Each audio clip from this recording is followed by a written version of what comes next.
جی وعلیکم السلام ورحمۃ اللہ وبرکاتہ۔ دن قیامت شفاعت سفارش کا قانون ہے باقاعدہ۔ من ذا الذی یشفع عندہ الا باذنہ، اس سے تو باقاعدہ معلوم ہوتا ہے کہ سفارش اللہ کی اجازت کے ذریعے ہی ممکن ہے، ایک قانون۔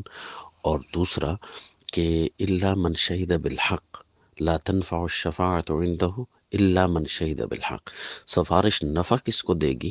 سفارش نفع صرف اور صرف اس کو دے گی جو سچے مسئلے کی تائید کرتا ہو، یعنی سفارش بھی ہوگی اور ہوگی موحد کے لیے، سفارش ہوگی اللہ کی اجازت سے ہوگی، اور جس کے لیے اللہ اجازت دیں گے وہ صرف اور صرف موحد کے لیے اجازت دیں گے، یعنی جو سچے مسئلے کی تائید کرتا تھا اور پھر گناہوں کی پاداش کسی وجہ سے پکڑا جا رہا ہے تو اس کے لیے سفارش ہوگی۔